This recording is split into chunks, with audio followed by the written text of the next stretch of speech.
Some stories are born on their own. They begin with a silence you can't quite name, and then one day you look back and realize that silence has quietly taken its place at the center of your life. Flame's arrival at the firehouse was exactly like that. He didn't show up like a regular cat. He appeared as if he had always belonged there, slipping into our world without a sound, without a warning.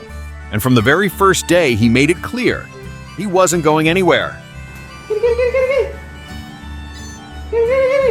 Most of the guys at the firehouse won't tell you they like cats. Some even say they don't like them at all. But Flame, he was the exception that broke every rule. Everyone loved him, no exceptions. Because Flame didn't just live in that building, he gave it a soul. Stand.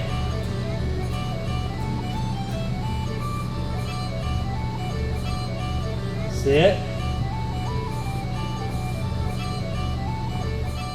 The garages, the truck bays, they were his kingdom. He'd walk through them with slow, confident steps, checking every detail, claiming the space as if saying, "I'm here, you're safe." And if something felt off, he was instantly there, watching, escorting, protecting like a quiet little shadow. Go. When I first saw him, I didn't know what to think. Stray cats usually run the second you get too close. But Flame wasn't like that. He was hungry, but not afraid of it. When I reached my hand out, he didn't run. He leaned into my palm and started to purr. In that moment, we understood. Flame had chosen us.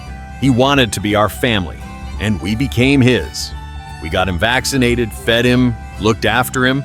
Before long, he was with us every day.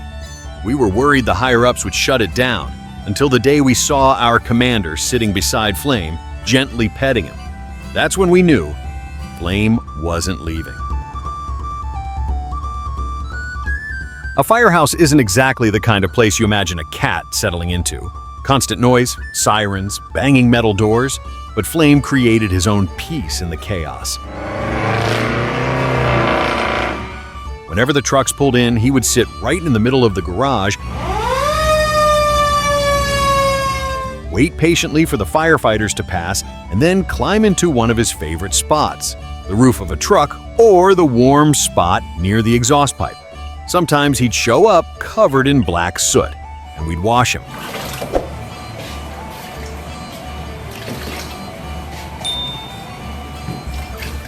That first bath was unforgettable. We prepared like we were taming a wild beast. Gloves, warm water, the whole thing. But Flame just sat in the tub, calmly closed his eyes, and looked like he had been waiting his entire life for someone to wash him properly. That's when we knew this cat was different. Flame, come on out. Flame. Flame. Come on out, boy.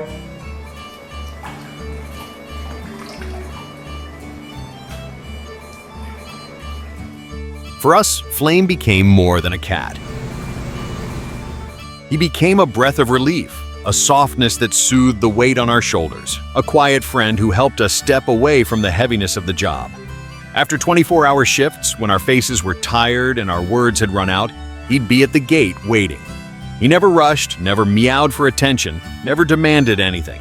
He would simply walk over and sit beside us, saying without a sound, "I'm here if you need me." Sometimes I look at him and think, he could have disappeared on the streets, unnoticed and unloved. But fate brought him to the firehouse. And because of that, none of our days were ever the same again. Flame wasn't just part of our team, he became the heart of it.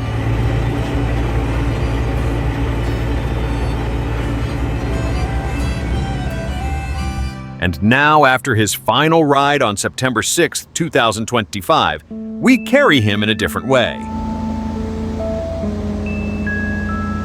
The whole firehouse joined the convoy to honor him one last time, a farewell worthy of the soul who held this place together.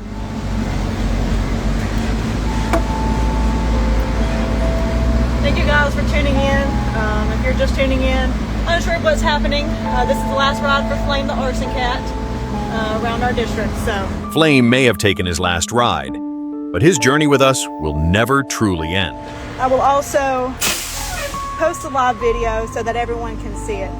Rest easy, buddy. If Flames' story touched your heart, don't forget to like the video, leave a comment, and subscribe to TT Paws. Here, we honor the stories of souls who were once lost, but found their forever home, just like Flame.